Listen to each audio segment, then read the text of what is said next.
Hello, project people. You're listening to the Project Chatter podcast, your trusted source of project experts. I'm your host, Val Matthews, and as always, I'm joined by my co-host, Mr. Dale Fung. Hello, Val. Hello, listeners. It's great. Another week, another fantastic podcast. I'm like a kid in a candy shop because this one's going to get really geeky. And yeah, I'm not going to spoil anything, but I'm really, really excited, Val. I agree. When we have creators of such, it is a lot more exciting and we can ask a lot more questions, and I'm looking forward to it all. Before we get into it though, just a reminder to our listeners to hit that subscribe button on whichever platform you listen to your good podcasts on, and our YouTube channel for our podcast and also our guest bonus Q&A. And if you'd like to sponsor the podcast, check out projectchatterpodcast.com. Get in touch with us there. We love sponsors and they love us, so let us know. In this pod, though, we are joined by Mr. Walt Lipke, the creator of Earn Schedule, to talk about Earn Schedule. How are you, Walt? Doing fine. Thank you, Val. Good to see you, mate. Before we get into the detail of Earned Schedule, here is Dale with your lovely bio. It is a lovely bio indeed. It's amazing. So listen to this, folks. Walt Lipke retired from federal service with over 35 years of experience in the development, maintenance, and management of software for automated testing of avionics. As a manager, a career highlight was his organization's winning of the Software Engineering Institute/Institute of Electrical and Electronics Engineers Award for Software Process Achievement. Walt is a graduate of the USA DoD course for program managers. He is a professional engineer with a master's degree in physics and is a member of the Physics Honor Society Sigma Pi Sigma. Walt achieved distinguished academic honors with the selection to Phi Kappa Phi.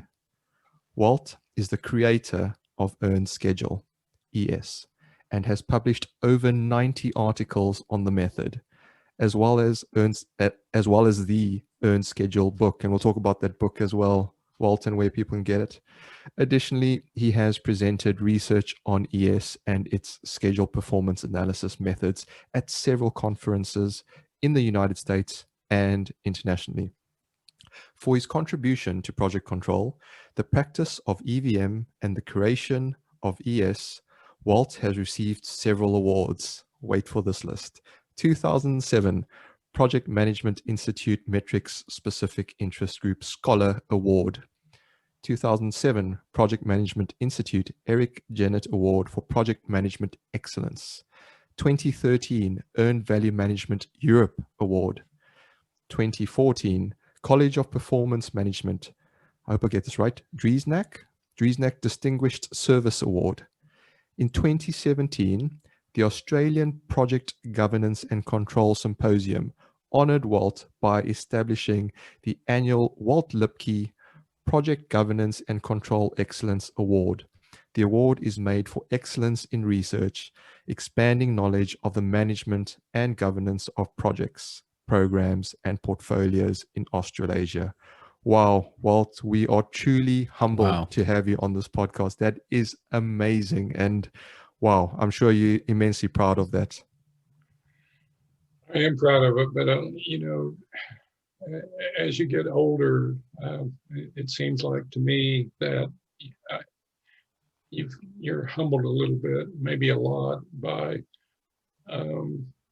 people honoring you. But it's not really me in a lot of respects. I stand on the shoulders of a lot of people. Particularly the SEI IEEE award. I was the manager of the organization that won that award, but we had a leader that effected a lot of the improvements, and I contributed by supporting that person, but at the same time, there were a lot of people that bought in the organization to make it happen. And that's the way it is with a lot of awards. You basically stand in front of a lot of people that provided you the impetus and the foundation to get there. So, I feel very lucky. Wow. Well, we feel extremely lucky to have you on this Yeah, we podcast. do. So thank you so much for joining us and giving up your time. So you're joining us from across the pond today, the United States. Whereabouts are you based? I live in Norman, Oklahoma, which is a university town. University of Oklahoma is located here. Nice, nice.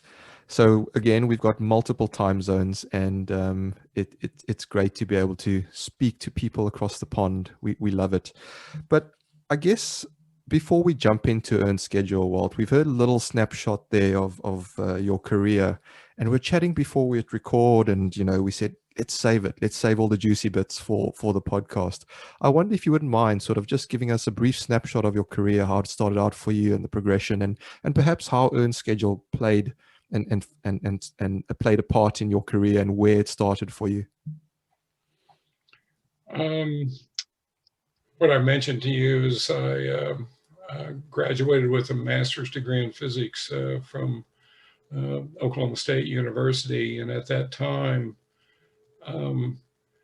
there wasn't many jobs available. And I happened to have some friends that were at Tinker Air Force Base, and they got me into Tinker. And as luck would have it, I fell into a very small project group. There was only 4 of us at the time that were beginning automation of the maintenance processes at Tinker Air Force Base. And that's what I did my entire career.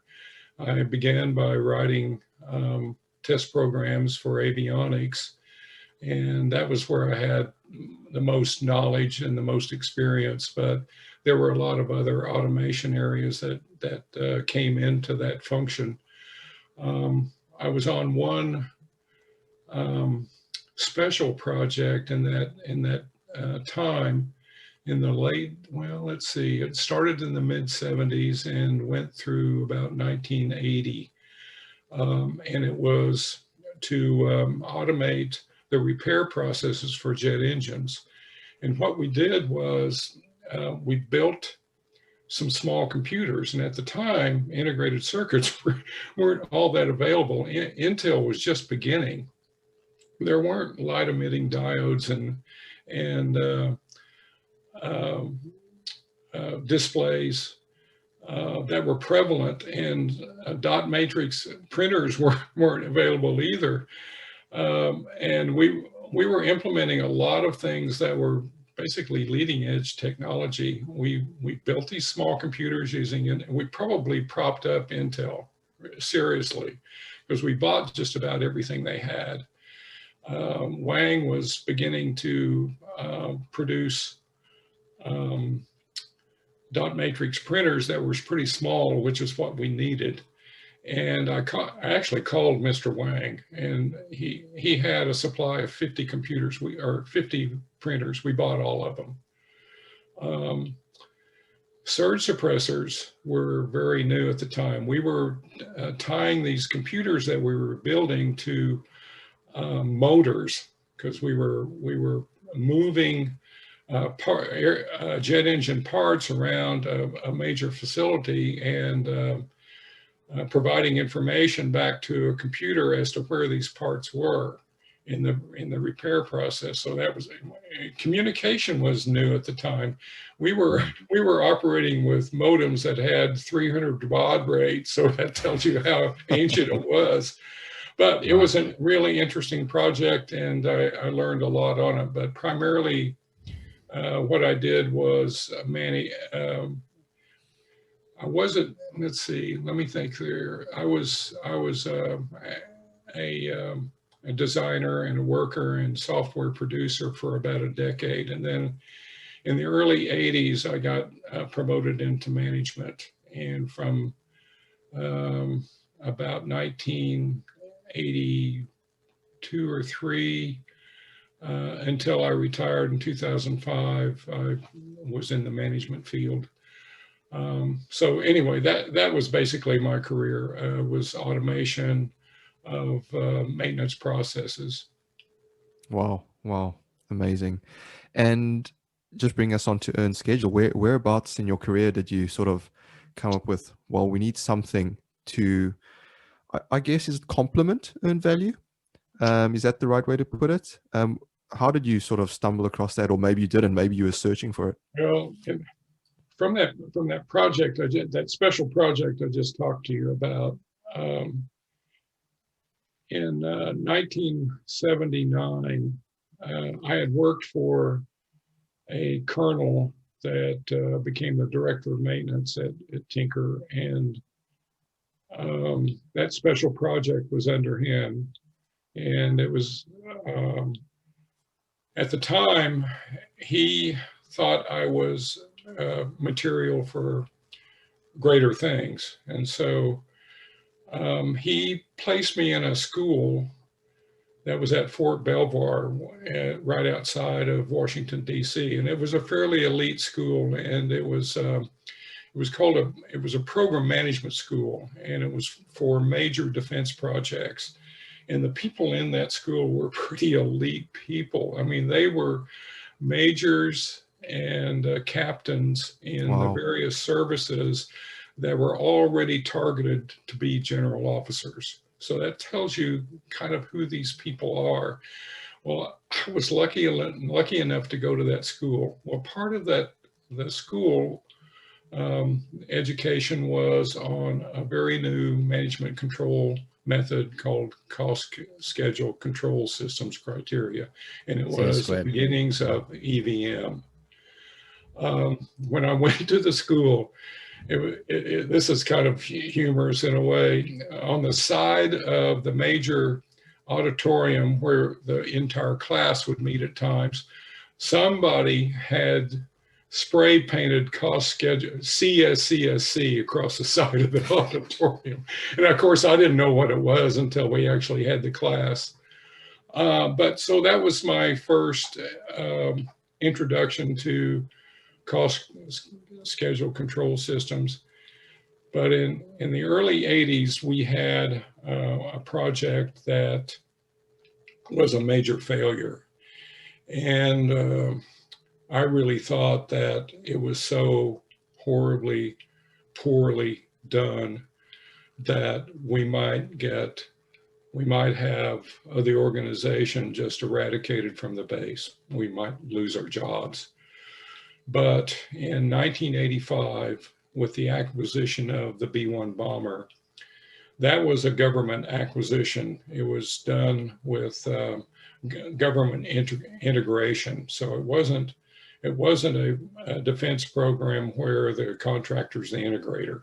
The government was the integrator, and that provided us a way to do a portion of the work. We had a small portion of the test program set development for the avionics on the B-1. And I knew at the time that that was going to be our escape. If we could actually perform on that project, we would solidify the organization and be able to move forward in our future. Well, one of the things that I'd learned from the class that I went to was EVM. So I thought, okay, we need to have a better control system. Let's try EVM on a software project. And B1 turned out to be a success. In fact, it was such a success that there were portions of the I-level automated test equipment, automated test programs that were all done by Boeing, and they weren't done well. So we ended up with the job of redoing that, plus the depot test programs that we were initially contracted for. So we ended up getting a good reputation out of that. And so that's what our beginnings were. And that's why we applied EVM. But then later, we thought we were pretty good, but I actually accidentally went to an SEI, a Software Engineering Institute conference. And at that conference, they were at the beginnings of having basically a questionnaire to determine how good your software processes are. Well, I was filled with all kinds of good feelings about how good we were in our first B1 project. So I thought, okay, we'll take this questionnaire and we'll blow them off right here. We'll blow the top off of it. And I took it and we didn't show very well, and it shocked me. So that made me kind of an SEI, process enhancement believer. And I went back to Tinker, and we began on a path of trying to improve our software processes. And so that's how we began. And from that,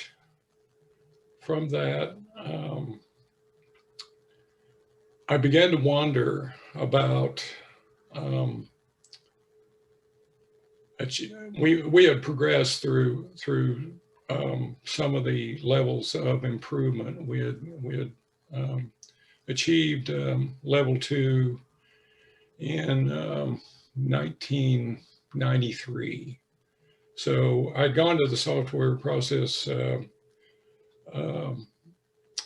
conference in '89, and by '93 we had achieved level 2. So that tells you it's pretty difficult. And then from there, we gained some notoriety for even that small achievement of achieving level 2. But in '96, I believe it was, we did another assessment, and we had progressed. We had jumped from level 2 to level 4, which made us basically the leaders of industry. I mean, the leaders in the United States. We were feeling pretty good about ourselves at that time. So I began to experiment a little bit, and when I went to the SEI, thinking we were pretty doggone good at level 4, which was, right next to the top. Only at that time, only IBM was level 5, which was the top of the SEI rating. I thought we were pretty good, but I was looking for us to achieve better. And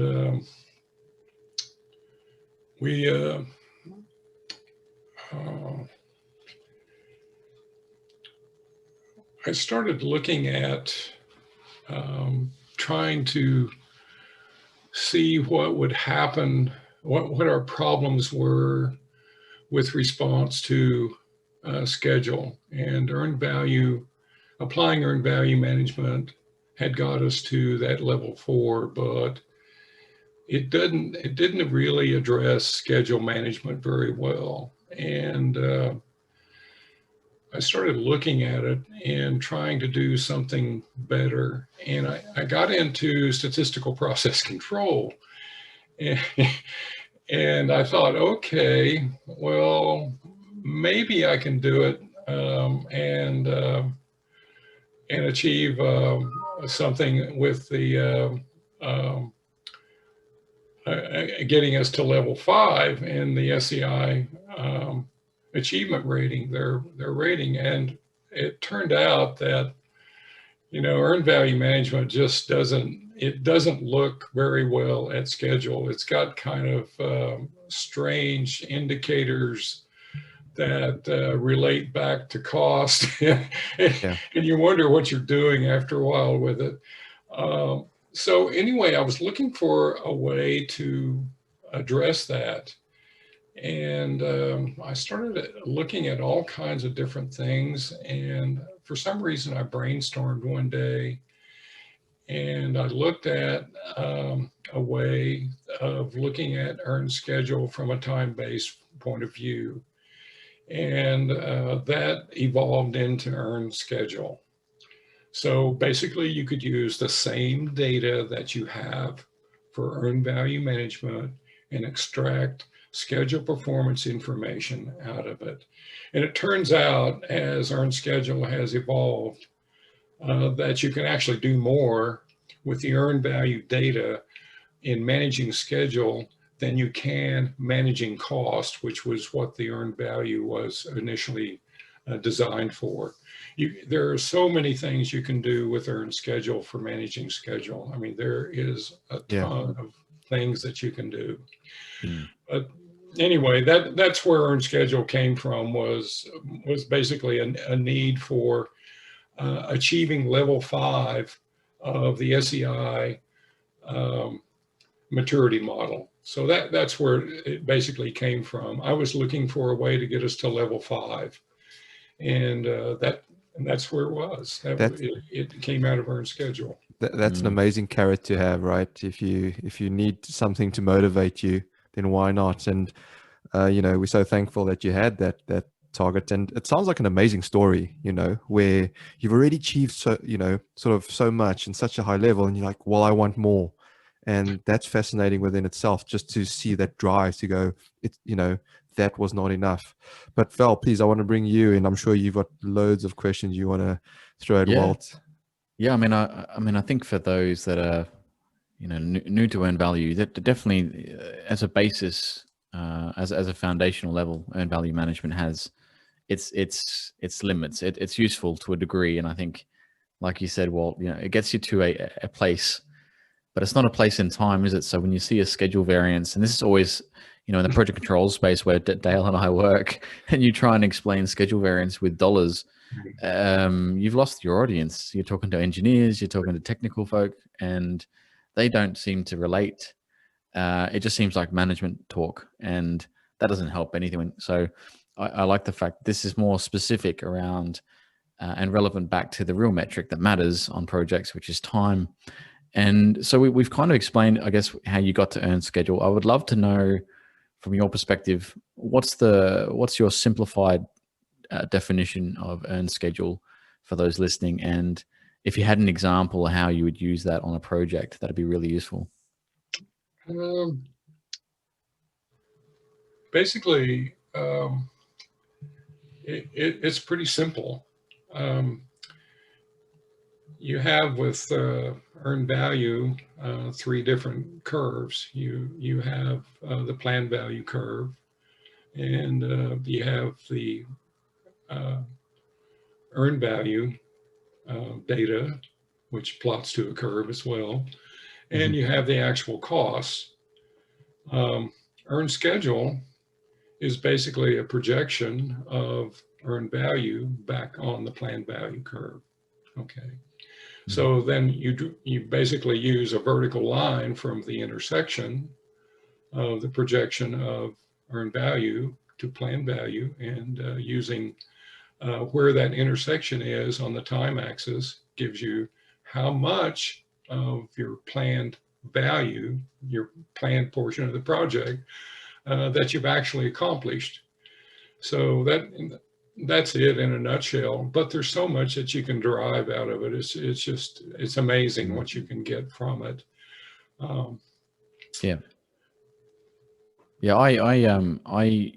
whilst it wasn't public on our projects that I've been on, I would use earned schedule. I don't know where I picked it up, Walt. I picked it up somewhere. And do you happen to know Alex Davis? No, Alex but I Davis was working on there in England, and he is probably the expert there that resides in England. Alex Davis. Shout out to Alex Davis if you're listening. Well, it's an interesting thing, because I would use that obviously to look at slippage, because no one could give me a time unit in terms of how they were going to deliver, even with schedule variances and variance analysis reports, which you get out of your earned value pack, your cost performance reporting. No one was actually talking about time. They would refer all their narrative and commentary to cost. And I think earned schedule is far more important, especially these days where we have, you know, bigger projects, far more risk than, let's say, we used to, or perhaps far more complexity than we used to. And time is actually what's driving cost, which it always has to a degree. But if you can control time, and Dale and I think come from the same cloth when it comes to this philosophy, if you can control time, then you can control cost to a degree, and you have far more insight over to the program's health. So if things are slipping to the right, you know, that slippage could be explained by earned schedule. Is that right? And from your perspective, I think just one more from me. You said there's a whole bunch of other things you can do with earned schedule. What are one of the things you can use earned schedule for other than slippage and, you know, time cost overrun? Are you looking at new ways of evolving it, or have you seen it evolve? Well, yes. You know, my mind is kind of going, I don't know, whirlwind right now. But yes, there are quite a few things that you can do with earned schedule. Of course, you can calculate the schedule variance, and you can calculate the SPI, and you can do forecasting with it as well. But there are some interesting things that you can do. One of the things that I call it longest path. And the way you apply earned schedule there is you look at the different paths of your project from beginning to end. And you use those paths to develop a planned value curve, okay? And you look at the earned value in those paths and apply it just as if it's the project. So from each of those paths and all of that data, now you can do forecasts. The longest forecast is likely where you're going to end up. So that becomes the forecast for the project. And it's pretty interesting. I mean, it's definitely more work, but it's definitely going to give you more insight into what how your project is actually performing. And there are, I think Robert Vandeveld, I don't know if anybody else has done this, but Robert Vandeveld with his tool, which I'm not too sure how big a project his tool will be applied. He's a Canadian, and he sells tools. And I believe his tool will do forecasts and do analysis on longest path, what I call longest path. So it will give you a much more accurate view of how your project is actually performing. Yeah, that was probably my follow-up question. What was it was with such a useful, I guess, formula for measuring projects and particular forecasts. Was there any software out there that was actually doing it? Now I know I can get longest path as well from Primavera and a few other tools, but to apply earned schedule to it, are any software companies picking this up and implying the rules and the conditions in their systems? Yes. Gosh, off the top of my head, I wish I could remember someone. They're actually listed on my website. If you'll let me peek at my website. Yeah, go for it. Check them out. Yeah. Phone a friend. We'll include all the links as well, Walt, in the show notes. So absolutely. Well, Dale, you know this. I mean, we've used earned schedule while Walt's looking up, you know, some of these key software providers. What's your perspective on earned schedule in terms of practical application on complex projects? I think I think there's a similar challenge when that it has with earned value. You know, as soon as you I mean, people struggle with earned value. We spoke about this on the last podcast, that if then, and I think you alluded to it, Val, a little bit earlier, that, you know, for us controls geeks, we get it. And we're like, why doesn't anyone else understand the metrics? And that's because we don't actually make it in a form that's easily consumable, right? And so I think whenever it comes to something that's more complex than a milestone being late perhaps, or, you know, you're spending more than your budget, and it becomes a little bit more analytical, I think you lose the audience a little bit when they're disinterested. So for me, I think we have a role as a controls community to make it interesting, to make it relevant to what they're doing. And so that would be my sort of take on it, is that there's a lot of amazing methodologies out there. and you can use a number of them that will probably get you more or less in the same space. I mean, I'm an advocate of earned value. Earned schedules are a fantastic complement to that as well. But I just think that as we mature as a controls organization, we need to add this bit onto our skill set to say it's not just something that we go into a black box and do analytics. It's actually something that's applicable and can make a big difference to the way we deliver projects successfully. So I know that might be a bit of a politician's answer, Val, but yeah, that's what I think. No. It's your view, and it's interesting because you're 100% right. I think Walt's got the website up now. Are you ready to reveal, Walt? Yes. Let me look at them here. There's one. It's an expensive one that Mario Van Hook, a professor in Belgium, has. He calls it OR-AS, Operations Research Applications and Solutions. It's the name of the tool is called ProTrack, and it's fairly expensive. Kim Henderson, a collaborator of mine, has a project management set of spreadsheets in Australia. And the fellow I was talking to you about earlier in Canada, his tool is called Project Flight Deck. There are several others. There's one called SuperTech, VisiTrend, PIMS, Scrum Smart. Management Technologies has one as well. Encore Analytics has one, and there's another one called Project Tracker. So there's several tools out there that use Earn Schedule. Now, they're not all equivalent. Some are better than others. Like I mentioned, Project Flight Deck in his tool, he calculates something I call the P factor. And what it does is,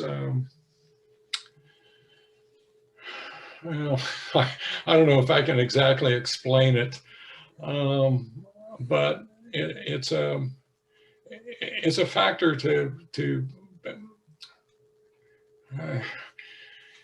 well, I don't know if I can actually dig into it that well. Is the P related to? It's a tool that will give you additional information besides what normally is done with Earn Schedule.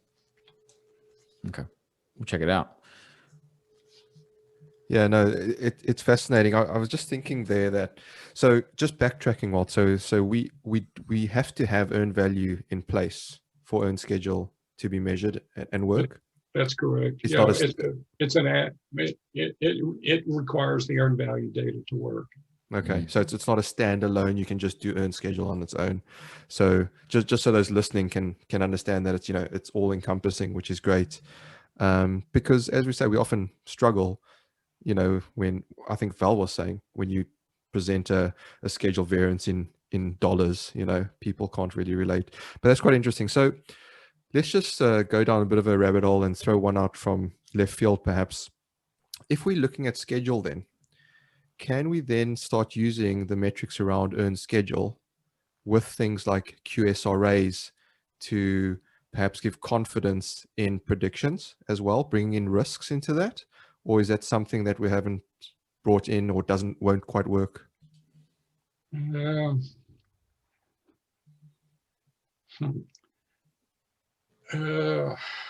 don't know really how to answer that. Earn Schedule operates off of the earned value management data. And if you, I'm not really too sure how to answer that. So in similar, so let me take you through my thinking. In similar ways, how we can get calculated EACs. Could we then get sort of calculated end dates in a similar fashion based on past performance and various confidence levels? Because I guess that's kind of what QSRA is trying to give you with many, many iterations, except I'm thinking earned value gives you your past performances to predict the future. Is that some of the metrics that come out of Earn Schedule as well? Yes. you can do projections out of earned schedule, and just as you can with earned value. You know, I mean, that's one of the calculation methods with earned value is the independent estimate at completion. You know, it's just a calculation, and there's different formulas for it. And earned schedule has the same thing. And are there various confidence levels with that? Well, I actually do a statistical forecasting. I don't know if you've ever looked at any of the material I've produced, but one of the very first things that I did was produce a statistical forecasting method. And because of the way it operates, it converges as you move through time. And so you will get a coning effect of high and low confidence limits on the projections. And I think it's pretty good, actually. I mean, it's, you know, because you have limited data, the very first projections are going to be really wide. They just are. But those, I mean, it's pretty foundational to statistical methods. I mean, that's what happens as the more data that you have, the more honing that you have, that you're going to get in what the final outcome will be. But it's proven to be pretty doggone good. And it's not, there's a calculator on the website that produces the outputs for independent estimate completion. The 90, well, you can do it at any confidence level, but you can enter whatever confidence level you want. But the way it's set up right now is 90% if you just pull it off the earned schedule website. But you can put in a different confidence level if you like. But I'm really kind of surprised that some of the tool folks that market tools haven't picked up on this statistical method and introduced it into their tool. Because it's pretty simple. I mean, certainly it requires some cranking, but I'm sure their tool does a lot of cranking otherwise too. It's not that difficult, but it does require, you know, some more computations. Yeah. Yeah. What is let's be a little bit provocative, Walt. What is the biggest rival to earned schedule? Or what is the alternative? What is it? There's where is this fellow? I think it's a fellow that may be in Greece. I can't remember now. And I can't remember what it's called, but he has a calculation method that produces kind of similar output. But what I've seen with it, it's pretty limited.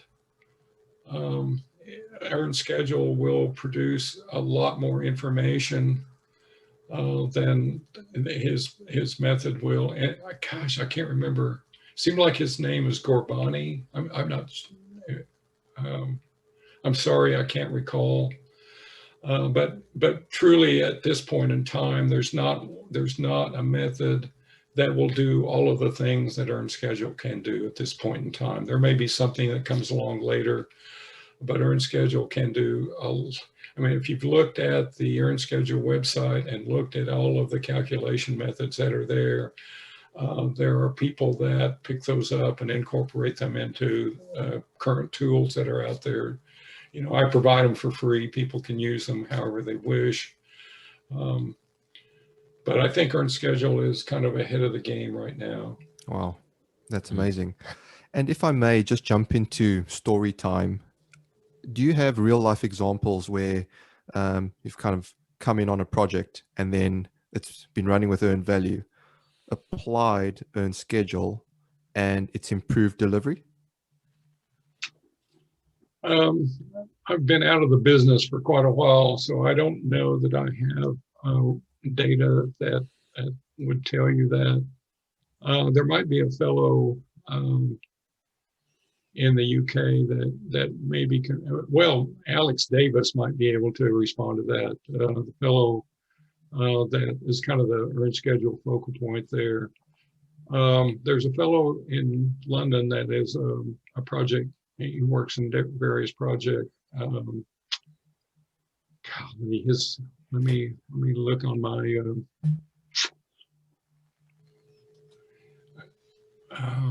Let's see here. See if I can find his name in my email.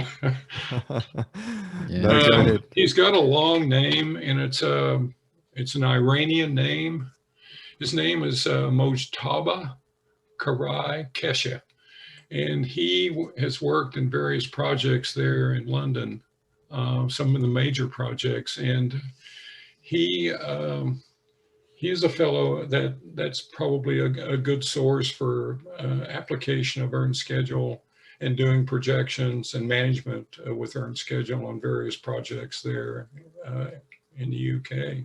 Some of them had been, I think there was a major railway project, and I think he was on that project. Okay. So. Okay. But I guess the fact is that, you know, it has been applied on real life projects and it does work, is what you're saying. And just for the listeners out there, it's not just a theory that's been around for a while.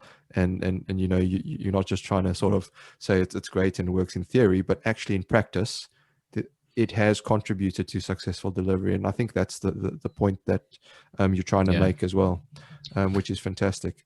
If I just may then as well bring into perhaps the more people side and behaviors and you know, how people buy into now using this, because we kind of said when, you know, Val was asking me what do I think is the biggest struggle, it's getting people to use earned value is a struggle because they may not fully appreciate, understand it. I'm guessing then by the same token, earned schedule suffers from the same symptom, or can it actually be an aid to allow people to adopt earned value and earned schedule because you have this additional dynamic?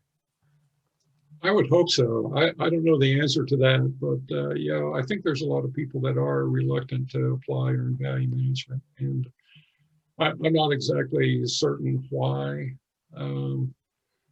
but you know, earned schedule may be something that is more appealing to people that want to know more about the time domain of how their project is performing. And so that may make earned value management more attractive simply because earned schedule is an add-on to earned value management. But you don't need the actual cost to apply earned schedule. You need the planned value and the earned value to apply earned schedule. Yeah. But of course, the actual costs are important to the project. Yeah, I mean, you know, if business wants to make money, then costs are important. And maybe you've got a point there. You know, if people aren't aware of earned schedule, and maybe they are after listening to this podcast, and the demand is there, perhaps these, you know, mainstream companies that have these earned value products will start looking at integrating it on. But Val, I know you've been listening there with interest in the background. Any comments? Well, you know, we talk about technology a lot, and I think just before we press record today, we were talking about the fact that technology is moving at such a pace that, you know, these big complex projects are it's going to be hard for them to keep up. But the premise and the foundations of the calculations that we use won't change. So effectively, these statistical forecasts and models and these uses of terminology can be programmed into algorithms that we could use in machine learning, let's say. And I put a few of our guests on the spot was it last week, Dale? I think so, yeah. And I was talking to a software provider, and I was talking about the use of a non-proprietary system where, you know, a bit like a melting pot, Walt, you know, in the project space, where it was just one tool that was taught all the rules. And if you gamify projects, in theory, there's a whole bunch of controlling and monitoring rules. You know, you mentioned CS squared back in the day, and how that's progressed and evolved. And now we have earned value, and now we have earned schedule, and we have other project delivery methodologies like agile and scale and safe and all that. What's stopping a machine, from my perspective, what's stopping a machine ingesting this information and applying that by demand? Would that be something of use, or do you see that coming in the future?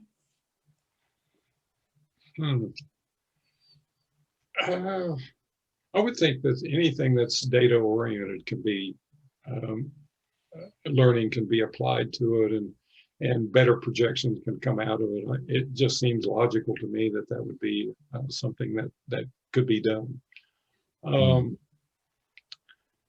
Yeah, I think earned schedule and earned value are things that could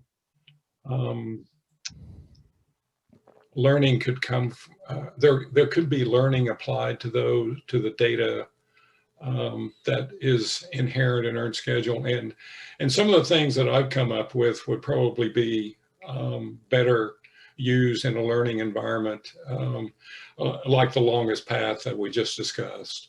I think that because there you're trying to do decision making on which path is telling you the answer that is most probable. So what the outcome can be for the project. So I think it, I think it can, that's something that can be, that's in the future, or maybe even now, really. I mean, there's enough knowledge now to apply it.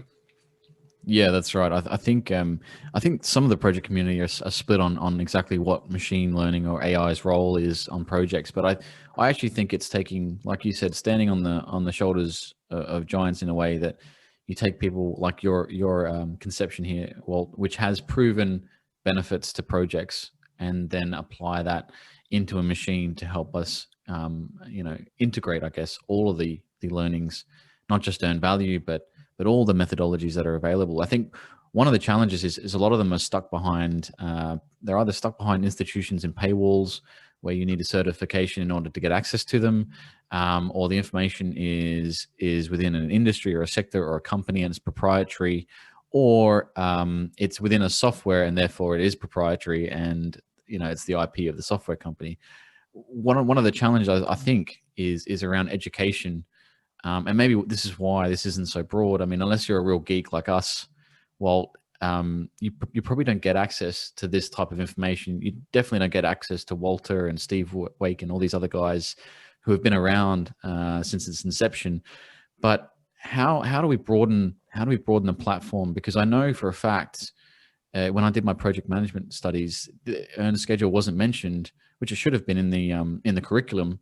How do we get institutional bodies of knowledge to adopt this as part of their curriculum?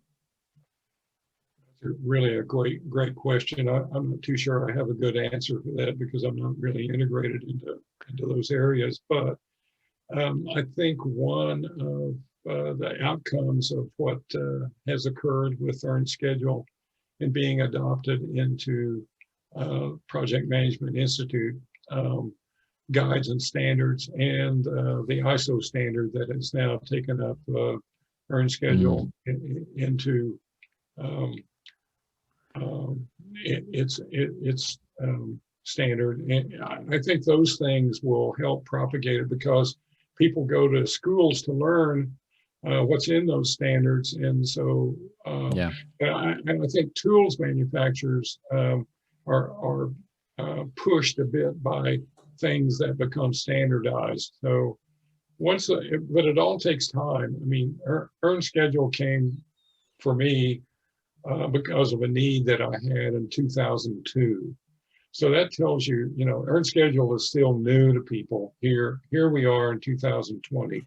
So we can't escape the time component of new things. I mean, for 20 years, for me, it's not a new thing, but for a lot of people, it is. Yeah. It just simply because it's not normal. Until it becomes really normalized in earned value management teaching and earned value management application, until that time, it's still going to be new. Yeah. It's not new, really. No, we had this joke with the 4D construction guys. We were talking about BIM and how long BIM has been around for, and it's certainly not as old, but they still, even after 10 years of demonstrating the value of having visual building information, they still consider it new to some sectors and industries, and certainly to people who are studying that craft. That it's quite new in project spaces to talk about BIM, and so it does take, there is there is a gestation period, but you would hope in 2021 we're starting to get this stuff in. If it's in ISO standards, that's fantastic. And maybe we could talk a little bit about your book, Walt, because you explain obviously this earned schedule in detail. 2 books. Yeah, did you want to give us a bit of an update on each one of them and what they're about? Well, Earned Schedule was the initial book, and it integrated some things that were in earned value management with a lot of Earned Schedule. And the second book, the first book was produced in 2009. In the second book, there's been a lot of kind of application advances that are in the second book. The second book was published in actually on election day, presidential election day in November, this last November. And it's basically just more advancement in what Earned Schedule can do. Yeah, I don't know. If you want me to, I can pull down the book and go through the contents, but I don't know. No. I think more from your perspective, what would you say the key highlights are or interests from anyone wishing to read into this topic? Well, Earned Schedule, the first book, gets into the basics of Earned Schedule, and then it talks about the forecasting applications that are in there, and let me think here. I'm not too sure. Let me pull it down. I get confused about what all's in these books. They're my books. And it's kind of crazy that, you know, maybe at 78 years old, I can be excused for not having a good memory. Absolutely. Help yourself to whatever you need. Yeah, the first book is certainly more basic. I mean, it's going to go through what you have to do to make the Earned Schedule calculation. And then it talks about what the effects of a project rebaseline would be. I mean, you need to know that if you're going to apply Earned Schedule and you're going to be in an actual project, what happens when you rebaseline. And then we get into one of the calculations that you can make with Earned Schedule is what's called the 2 complete performance index. And that is a calculation that's made in earned value management, and it basically tells you what performance do I have to complete at a particular point in time. And then I go into one of the chapters is performance management with Earned Schedule. So in that particular chapter, we talk about you have a project that's on the fringe of not performing, where you're going to finish either at cost or on time. So it gives you some methodology on how to transform your performance to a performance level that will make whatever your contract requirements are. So it tells you basically what that transformation, how to go about making that transformation. Not managerial wise, but computational wise, it's going to give you a goal to hit. And then we get into an area that I call schedule adherence, and that gives you some more information about how you're performing against what your original plan was, and with more detail. And it evolves into something I call effective earned value. So there is, if you're doing stuff out of sequence, if you're doing things out of sequence, that has a cost to it. I mean, we see that with defense contractors, which I'm more familiar with. They'll do things out of sequence to portray to whoever their government oversight authority is that they're staying on schedule, which they aren't really. They're giving you earned value data that's telling them that you're doing better than you really are, because you're not doing work in accordance with the sequence of the schedule. And then I get into some application of statistics, which we talked about a little earlier. The second book carries on, and let's see.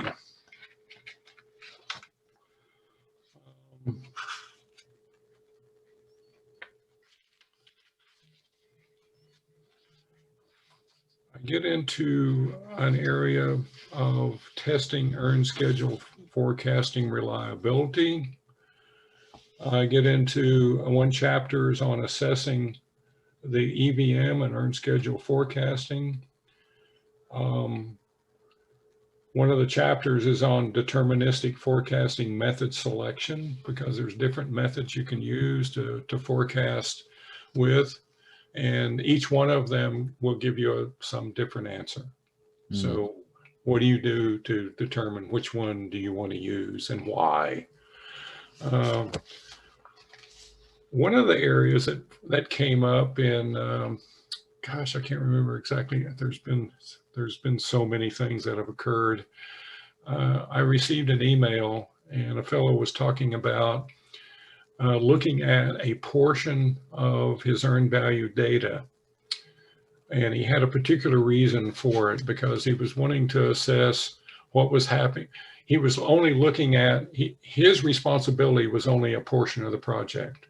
So what he wanted to look at was, how well are the milestones in my portion of the project doing? So one of the chapters is on doing that thing, looking at a portion of the earned value data to project whether or not whatever you're managing, whatever milestone you're managing to, whether or not you're going to hit that. And then there's a chapter on forecasting with project interruption. What happens if your project gets interrupted and is dead for a time? What happens? And then it starts back up.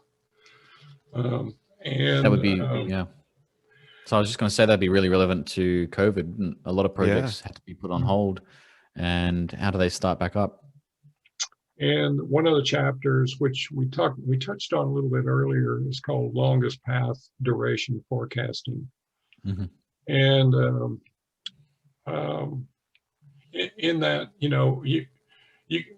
you can do forecast for critical path. You can forecast for any path in the project. And what I mentioned earlier is, if you plot a path through your project, all the different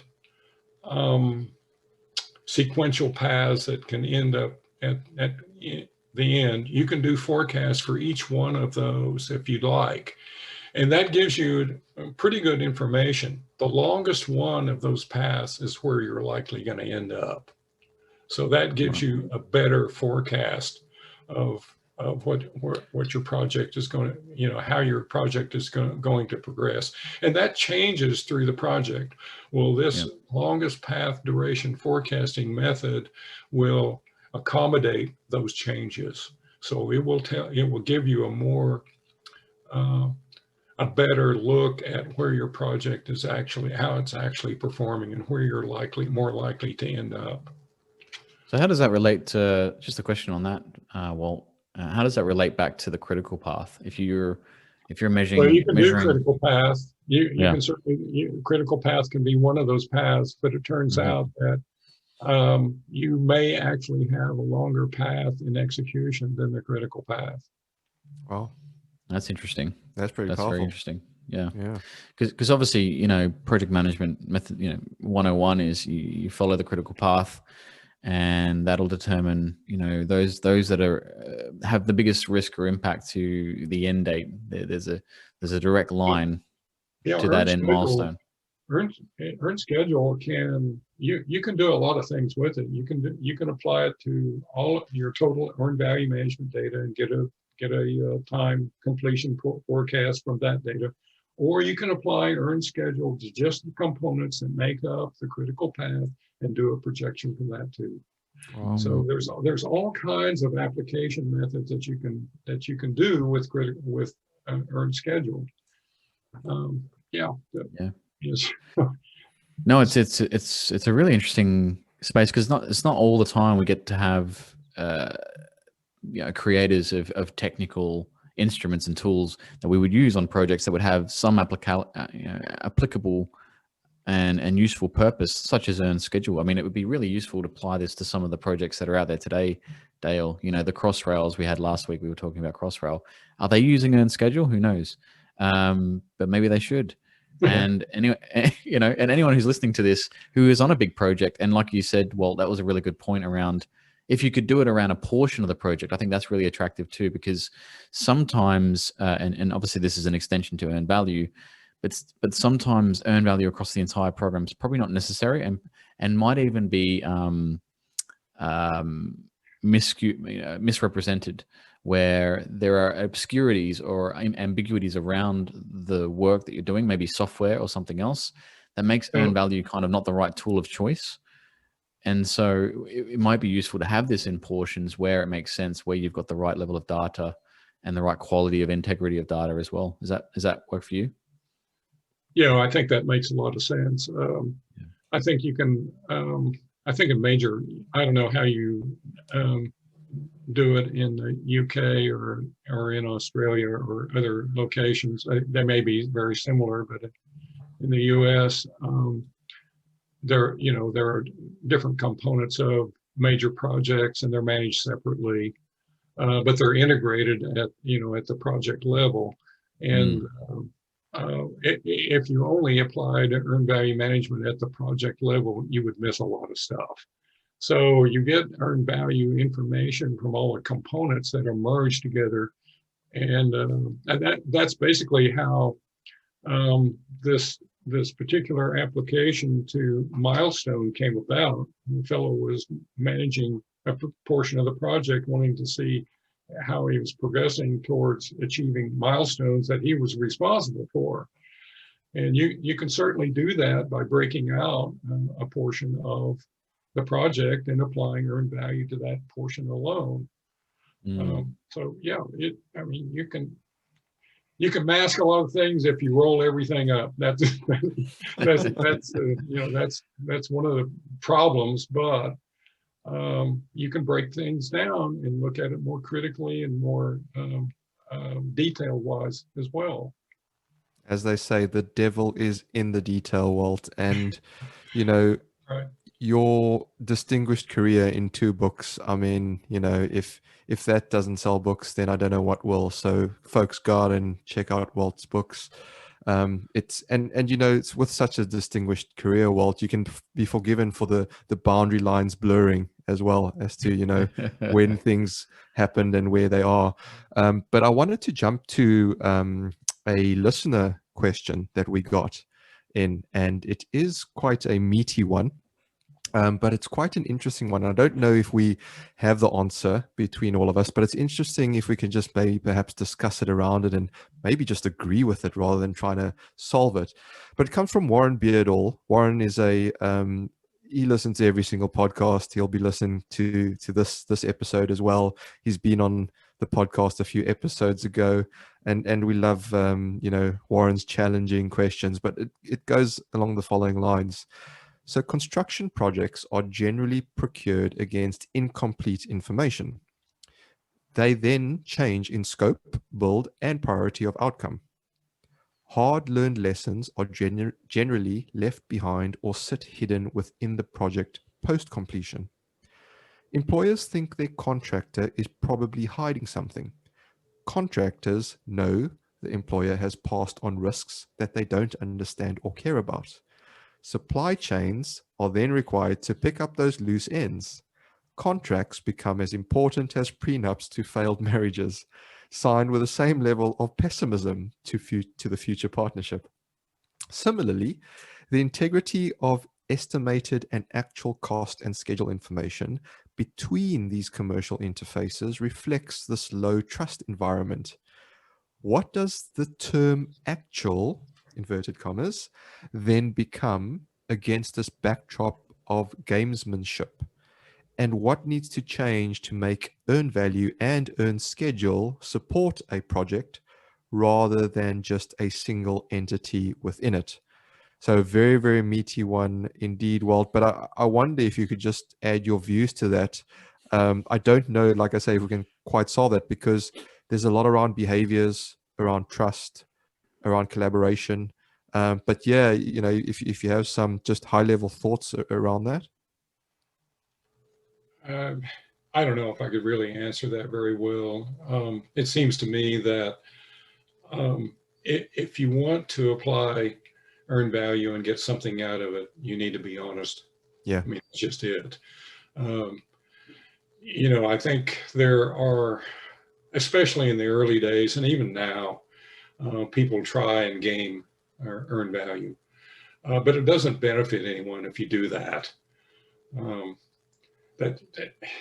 mean, you just basically everybody that's on the project, regardless of what role you play, whether you're the contractor, whether you're, you know, the producer, you're the recipient of the product, everybody needs to be playing for the same reasons.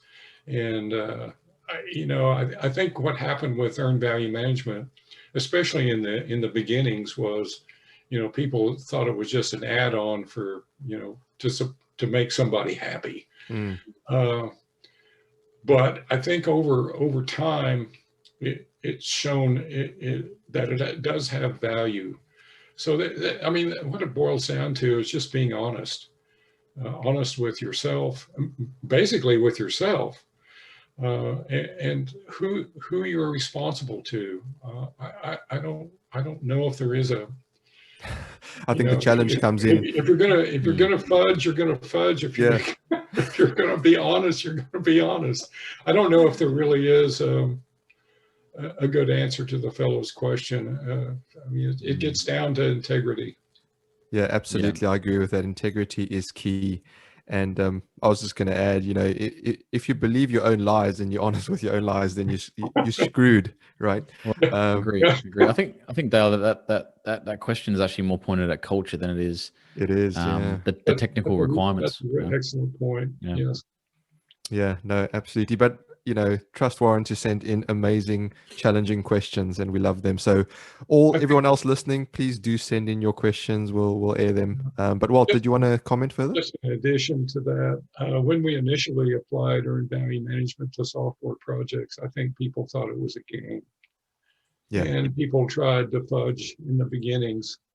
But as we got more and more into it and saw that, at least from us briefing the customer as to where we were and what our problems are, it showed that it gave us benefit in doing those presentations.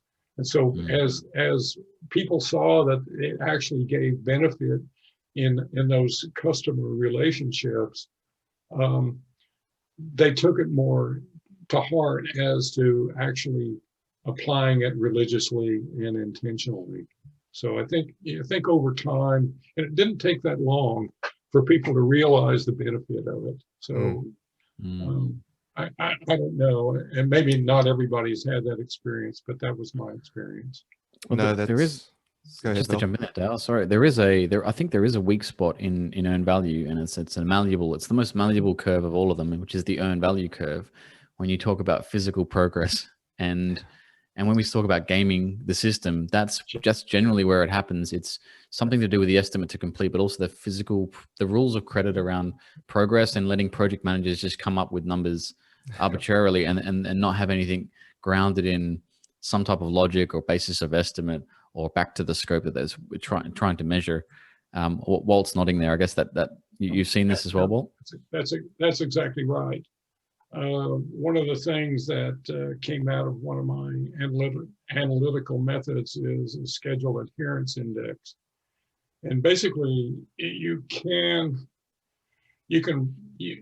make your earned value data or the earned value report look pretty good, and really not have a good report. But the schedule adherence index will tell you whether or not you're actually progressing as the project was intended to progress. And if you're not progressing that way, that means that you probably have lots of workarounds, lots of rework sitting inside that you're not reporting, and you know that it's there. Well, the schedule adherence index will, if project managers apply it, they will see that the project is truly not where it's being represented. Excellent. We love KPIs and indicators. Walt, this brings us to a special part of the podcast. It's a feature. It's called Defend the Indefensible. And for this, right, it's a bit of fun. For this, we welcome on our in-house guru, Mr. Martin Carriston.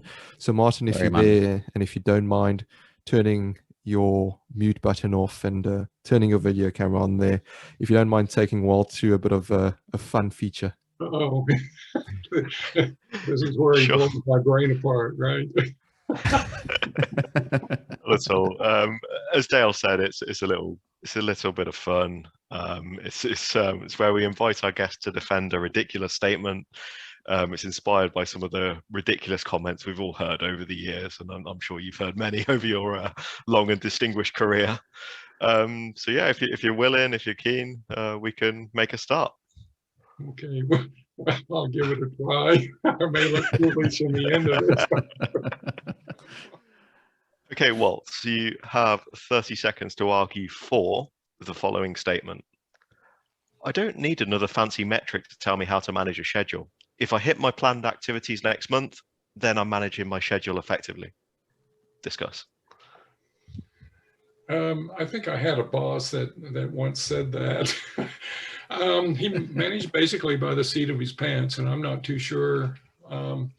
He actually had some success, but you can say he delivered products, but I'm not too sure he delivered products on time. The products worked, but I'm not too sure if you manage in that manner, you probably aren't going to make your customers happy. I mean, that's probably the bottom line of it. Definitely, yeah. It's definitely a short-termist approach. So yeah, thanks for that. Brilliant. Thanks, Walt. Thanks for being a good sport. And as we head into the end of the pod, Walt, I guess it's been such a privilege and honor to have you on this podcast. You know, such a, as Martin was saying, distinguished career there. And it's not, as Val said, it's not often we get to have creators of methodologies on the podcast. So it truly has been an honor for us, and thank you so much for that. But as we head into the end of the podcast, is there any final thoughts you want to leave our listeners with? I really appreciate you fellows having me on and treating me so well. I mean, this has been really enjoyable, and I thank you all very much for that. And I hope at some point in time that we actually can have a physical meeting where we can be together and have some drinks, or talk about maybe something else besides our schedule. Absolutely. This has been fun, and thank you very much for giving me the time and contacting me. No, fantastic, and special thanks goes out to Steve Wake, who gave us your name, and thanks, Steve. And I know you listen to the podcast as well, and has been a guest on previous episodes. So thank you so much, Steve. Val, any final thoughts from you? No, it was fantastic to lift the bonnet a bit, Walt, with you, and I was very intrigued as well. Obviously, I like the technical side of things, as you can tell, but I agree. I think popping a beer and maybe not talking about earn schedule or earn value would be useful as well. So I look forward to non-pandemic days when we can fly again, and I'd love to visit you over in the US at some point. I agree. Possibly, maybe Steve will invite me back to one of his conferences. And yeah. we can all share Steve's hospitality. He's if you've ever gone to one of his conferences, it's awesome. It really is awesome. Yeah, we're in touch with Steve, and we may be involved with one or two of his conferences. So watch this space, folks. Watch this space. Just before we head off, Walt, we do have one more extra bit called Tenor. It's a pop quiz. It's just 10 questions, quick fire questions, quick fire answers. And if you're up for that, I'll hand to Martin. some questions that, oh man, Yeah. for an old brain, you expect to get good answers out of an old head. It's nothing as complex as own schedule. It's 10 questions all about yourself. Yeah, if you're ready, let's make a start. Okay, question 1. What's your morning routine? You know, with COVID, I'm waking up like about 4 or 5 in the morning now, and I'm not sure exactly why, but my morning routine is I get up, make coffee, and I watch a morning television show that I guess it's basically political, but it's pretty entertaining as well. So that's basically what I do. Nice. Well, didn't know that time existed, to be honest, but okay. Would you rather spend your day with people or technology? Boy, that's a good one. You know, I guess I would prefer people, especially at my old age, because I've only got so many days left on this earth.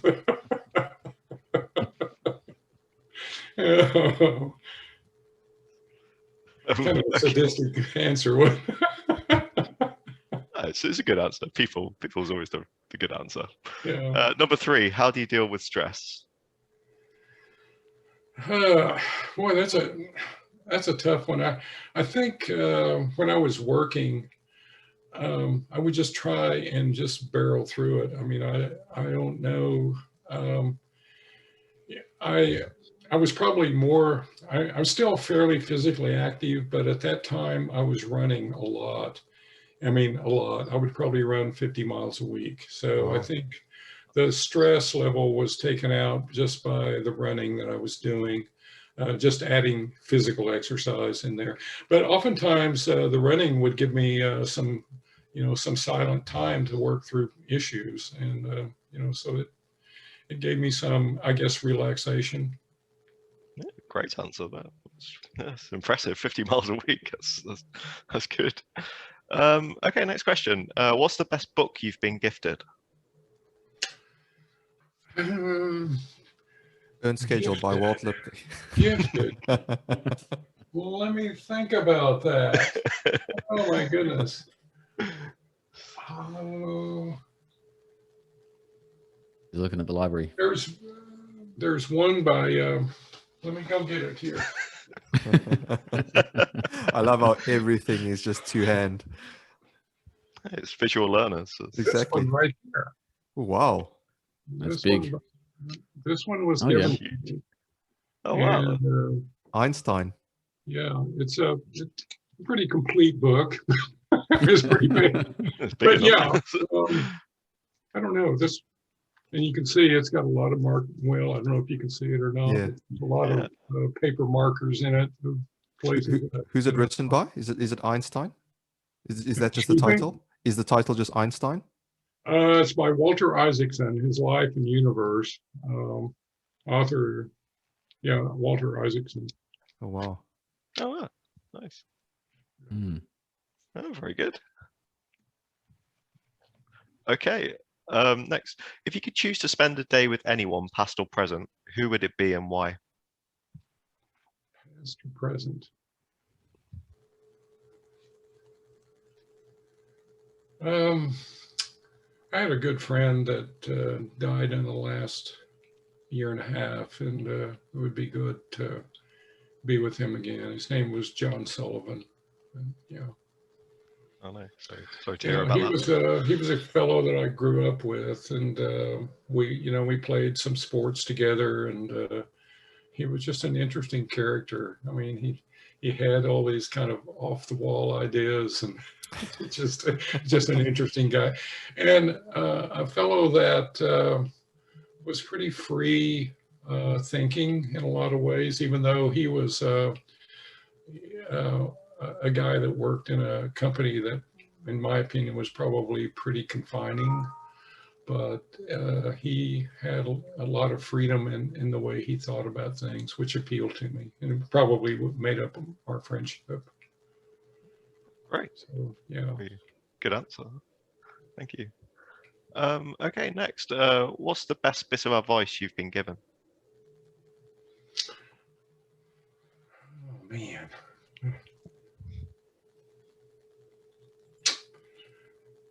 Man, good advice.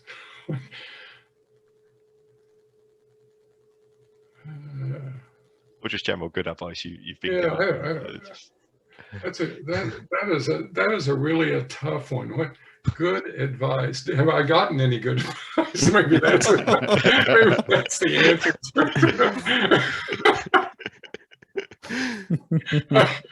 I don't know.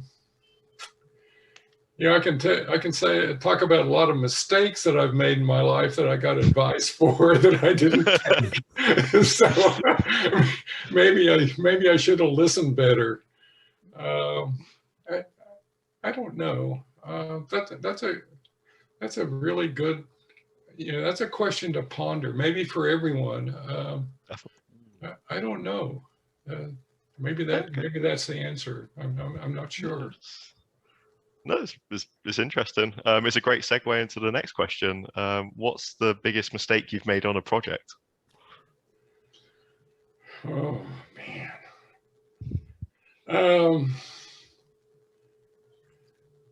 One project that was a huge failure, for which I was, I guess, a second level manager too. And it was basically having the wrong people on the project. I had a couple of good people, but a lot of people that cared nothing about actually doing the project. And it was a major failure, and it almost caused the organization to be expunged. Wow. My organization to be expunged from the larger organization. I mean, they were ready to eradicate us. Oh wow! Yeah, it was bad. It was not good. Oh no! It's a consistent theme that we see each week with all the guests. It's people make projects. The humans are the most important aspect of any project, and you really see it. You see the good and bad there. When it goes wrong, it can really hurt a business. So yeah. Okay, so next, what would you tell your 10-year-old self? My 10-year-old self?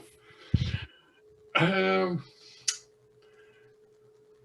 guess learn your mathematics and behave. be a good kid. I think I was actually a pretty good kid as a child, but at the same time, I lived in it was Tulsa, Oklahoma. It was a small city at the time, maybe 150,000 people or something like that. But my parents didn't really keep me from exploring, and they urged me to do kind of unusual things at the time.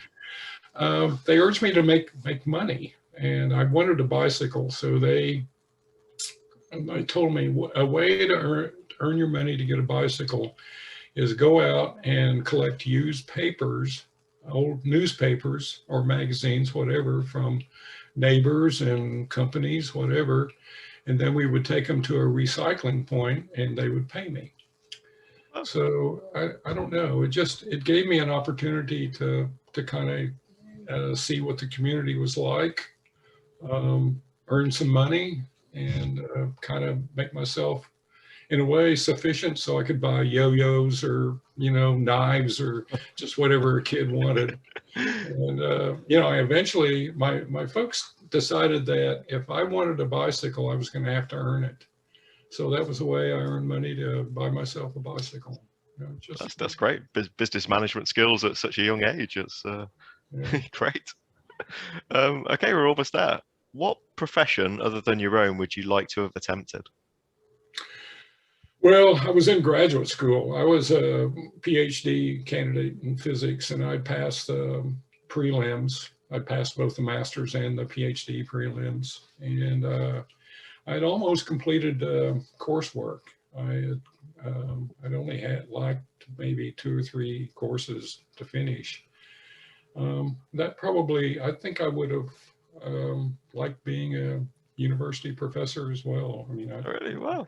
it was appealing to me at the time, but I'm really, really happy that my advisor was fired by the school, and I wrote up my work to get a master's degree, to achieve a master's degree, and fell into industrial automation, and that was my career, was automated test and other areas of automating repair things, jet engine overhaul, everything like that. So, yeah, I don't know that. Right. I enjoy the career that I had. That's good. It all worked out in the end. That's great. Okay, final question. If you had to spend $1 million in a day, what would you spend it on? Myself. Good man. I probably, I'd probably squander a bunch of it for one thing. And I probably would try and help my grandchildren have easier lives to edge into their own life. But I would probably squander it and kind of travel around and just, view things, look at things, and, have some fun with it. Just enjoy it. Yeah. It's great. Awesome. Thank you, Martin, for taking Walt to then. Walt, thanks for being such a fantastic sport. As we said, such a distinguished career, and I guess on behalf of all the controls professionals all over the world, we salute you and thank you for contributing to our profession. It's been an absolute privilege and honor to have you on here, as we've said. So, folks, that is all we have time for on this episode, but it doesn't have to stop here. Support our charities, access blogs, or if you think you have something interesting to share, visit projectchatterpodcast.com. Don't forget to hit subscribe on our YouTube channel and your favorite podcast player so you don't miss the next one. You can also leave us a voice message now. We're on Anchor, so please check that out. A massive, massive thank you to our guest today, Mr. Walter Lipke. And thank you all for listening. Till next time, we say stay safe, be disruptive, and have fun doing it. From me, Val, and Martin, it's bye for now.